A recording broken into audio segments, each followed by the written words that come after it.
Vladimir Poutine menace l'OTAN. Est-ce un nouveau grand bluff de la part du président russe? Troisième partie de notre grand dossier ce samedi après-midi. Et comment comprendre tous les enjeux autour de ce débat sans savoir très exactement ce qu'il se passe sur le terrain? Rappelez-vous, il y a un petit peu plus d'un mois, les Ukrainiens commençaient cette incursion sur le territoire russe de Koursk. Où en est-on désormais? Cécile Bartoli, vous nous avez rejoint. Il semblerait que le rapport de force soit inversé et la contre-offensive russe est donc enfin à l'œuvre dans la région de Koursk. Oui, l'armée de Vladimir Poutine aura mis plus de 5 semaines à réagir à l'incursion ukrainienne en Russie dans la région de Koursk. Vous voyez en bleu là où donc les troupes ukrainiennes stationnent et contrôlent dans la région de Koursk. Kiev qui a revendiqué la prise d'une centaine de villages.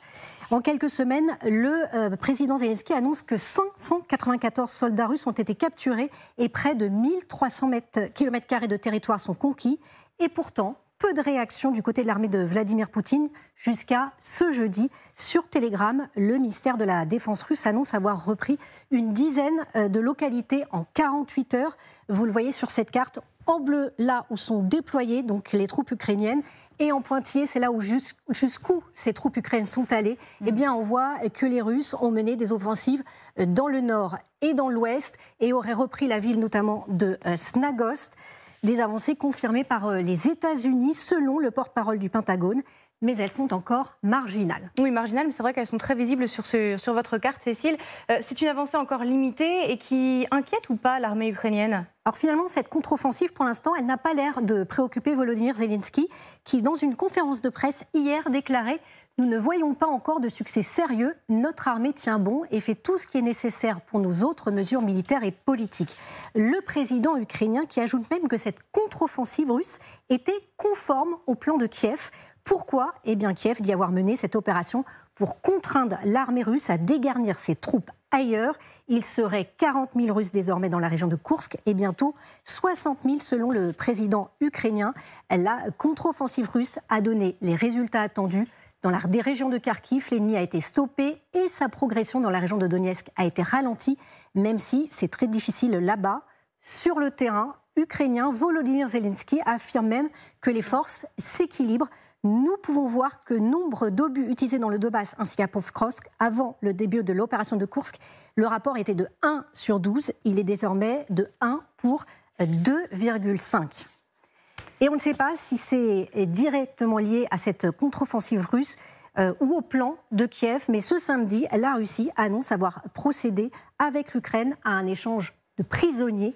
103 militaires russes arrêtés dans la région de Koursk ont été renvoyés du territoire contrôlé par le régime de Kiev. En retour, 103 soldats ukrainiens ont été libérés. Merci beaucoup Cécile Bartoli pour toutes ces précisions. Et vous mentionnez en effet cet échange de prisonniers parce que Volodymyr Zelensky avait notamment expliqué que ce territoire dans la région de Koursk qui était désormais sous possession ukrainienne pouvait aussi contribuer à être un levier dans des négociations avec Vladimir Poutine. Alors on s'était déjà imaginé tout un tas de choses. Est-ce qu'un échange de territoire était possible? Quand on voit ça, Général Chauvency, assez rapidement, parce qu'après on va parler du Donbass, mais est-ce que ce qu'on comprend, c'est que les forces armées ukrainiennes sont vouées finalement à partir de ce territoire de Koursk qu'elles ont occupé pendant un petit peu plus d'un mois? Oui, de toute façon, l'objectif était en partie atteint. Alors, je ne suis pas tout à fait d'accord avec l'appréciation du rappel des troupes russes, parce qu'au bout de 5 semaines, les troupes russes, on n'a pas vu beaucoup d'unités nouvelles qui se pointaient. On les a vues d'ailleurs, et le combat a continué sur la ligne de front. En revanche, ce que moi je vois, c'est quand même une contre-attaque par franchissement de cours d'eau, qui avait été pourtant interdit par les Ukrainiens, parce qu'ils avaient cassé tous les ponts, que les forces russes se sont passées, et quand on voit, alors je ne sais pas où ils en sont aujourd'hui, mais ils sont en phase de contourner par l'ouest. Ça veut dire qu'à un moment donné, les troupes ukrainiennes qui se sont entrées dans la zone vers le nord, vont être prises comme ceci par derrière, et à un moment donné où ces forces seront bien obligées de se replier, si effectivement les effectifs annoncés par Zelensky sont réels. S'il y a effectivement 40 000 hommes, je doute fort que ces brigades ukrainiennes puissent rester très longtemps. Et puis il annonce jusqu'à 70 000 soldats attendus, le président ukrainien. Quand j'ai posé la question à Aline Lebach-Reimer, est-ce que les forces ukrainiennes sont vouées finalement à être chassées du territoire de Koursk, vous avez fait non de la tête. Pas tout de suite. De toute façon, cette opération de Koursk, comme ça a été dit par Volodymyr Zelensky ces jours-ci, c'est une étape d'un plan beaucoup plus global. Donc on ne peut pas tirer les bilans très clairs de cette opération à ce moment de l'histoire. On remarque notamment, on parle d'échange de prisonniers, il y a eu un échange de prisonniers extrêmement important hier aussi, 49 personnes dont 23 femmes. Est-ce que tout ça correspond aussi à certains objectifs qui avaient été énoncés il y a plusieurs jours, notamment concernant les prisonniers qui étaient en captivité russe depuis extrêmement longtemps, notamment sur la question des femmes aussi qui étaient retenues. 23 femmes ont été libérées hier, dont beaucoup de figures assez symboliques de cette guerre. Donc ça aussi, c'est à prendre en compte quand on parle des objectifs et des résultats aussi de cette opération. On note, et ça plusieurs soldats le disent quand même, il y a quand même des soldats qui le disent du côté de Pokrovsk, que globalement, ils n'ont peut-être pas les chiffres, ça c'est certain, mais ils disent quand même que ce qui nous arrive dessus, en termes d'hommes et en termes d'équipement, c'est moins qu'avant. Donc il y a une diminution du rapport de feu, voilà, c'est certain. Donc ça, les soldats individuellement n'ont pas l'amplitude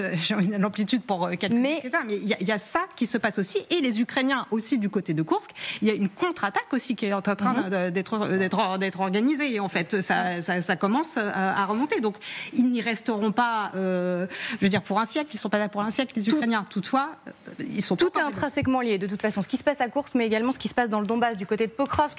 Je vous invite à me rejoindre, Général Chovancy, pour faire un petit exercice, mais de pédagogie aussi. Là, en gros, on est donc au niveau de l'oblast de Donetsk. On sait que c'est là, on le dit depuis plusieurs semaines, que les Russes pousse largement. Ça s'est un petit peu ralenti ces dernières semaines avec ce qu'on vient d'expliquer et ce qui se passe du côté de Koursk. Mais là, ce que le ministère de la Défense russe nous annonce ces dernières heures, c'est que ce petit village de Gélané-Perché, il serait tombé dans l'escarcelle russe. Ça n'est pas encore confirmé côté ukrainien. Mais on comprend quand même, et est-ce que vous pouvez nous l'expliquer, cette stratégie qui est en train de se mettre en place pour se refermer, en fait, ici, c'est ça ? En fait, ici, il y a effectivement une poche là qui est là, bien présente. Hein. Et donc, vous avez une attaque ici russe du nord vers le sud et une qui irait du sud vers le nord. Et en fait, l'objectif ici, c'est de fermer cette poche. Ça fait en gros 6 à 8 kilomètres. Donc, si effectivement, il y a des troupes ukrainiennes qui sont présentes... Entre ça et ça ? Entre là et là, c'est 6 à 8. Si je compare avec cette carte-là, oui, effectivement, où c'est en principe 8 km entre Pokrovsk et la ligne de front russe, on a à peu près la même distance ici. Ce qui veut dire que s'il y a des troupes ukrainiennes ici, il faut qu'elles s'en aillent, donc se replier. Mais résultat pour les Russes, c'est que là, ils vont fermer finalement cette zone qui sera contrôlée par les Russes. Mais alors si on va un petit peu plus loin, parce que ça c'est très clair, mais pourquoi est-ce que les Russes s'intéressent à cette zone alors que finalement ce qu'ils veulent, eux, c'est Pokrovsk, qui est au nord-est ? Aujourd'hui, ils attaquent sur tout le front. C'est pour ça que l'attaque modérée, j'y crois pas trop. On sait qu'une chose, c'est qu'ici, ils n'avancent plus beaucoup. Ça, c'est une réalité. Mais qu'en revanche, ils avancent ici, qu'ils avancent ici. Donc aujourd'hui, c'est partout, un petit peu. Et au bout d'un moment, arriver à... Alors, peut-être aussi avoir des phénomènes d'encerclement, s'il y a des unités identifiées. Mais ça, on n'a pas l'information. En revanche, il s'agit bien de pousser de plus en plus. Et il n'y a pas de points morts. Partout, l'avancée se fait, mais c'est au kilomètre. Merci beaucoup, Général Chovancy, pour ce point très précis. Emmanuel Véron, c'est vrai que quand on voit ce qui se passe à la fois de manière concomitante du côté de la région de Koursk, mais également dans le Donbass, est-ce que ça vous inquiète pour les semaines à venir pour les forces armées ukrainiennes, qui semblaient avoir repris un peu l'avantage au début du mois d'août. Bon, là, on constate un coup d'arrêt dans la région de Koursk. Et du côté du Donbass, c'est compliqué. Chaque jour, les forces russes annoncent de nouveaux villages qui sont conquis. Oui, il n'y a pas de grandes nouveautés de ce côté-là. Non, je ne suis pas plus inquiet que ça, au sens où les Ukrainiens vont garder ce qui les caractérise depuis février 22, c'est-à-dire une forme d'agilité que les Russes n'ont pas. Ils peuvent reprendre l'initiative d'adaptation, d'adaptabilité, d'agilité, de souplesse qu'en fait l'armée russe post-soviétique n'a pas. Et ça, c'est un sujet qui est absolument précieux pour garder l'initiative ou relancer l'initiative. Et j'en terminerai par un sujet qui est celui, entre guillemets, de se battre pour gagner du temps, gagner du territoire par rapport à la saison qui va avancer, automne puis hiver, dans ces zones-là. Et c'est un facteur essentiel pour certes fixer les troupes russes dans la partie Donbass, mais avoir et continuer d'avoir des hommes qui vont se battre et tenir du territoire, du terrain dans la région de Koursk. Pierre Ménard. Oui, je crois que, très bref, l'objectif des Russes, c'est le Donbass. Donc c'est ça, ils ont dit, il y a eu un objectif tout azimut au début de la guerre. Et puis, à partir d'avril 2022, ils se sont reconcentrés sur le Donbass. Aujourd'hui, ils n'en occupent qu'une partie du Donbass. Il y a l'oblast de Lugansk, il l'occupe à 95%. Et l'oblast de Donetsk, il l'occupe environ à 50%. Donc il y a encore beaucoup de chemin à faire, ce qui veut dire que pour eux, la guerre va continuer.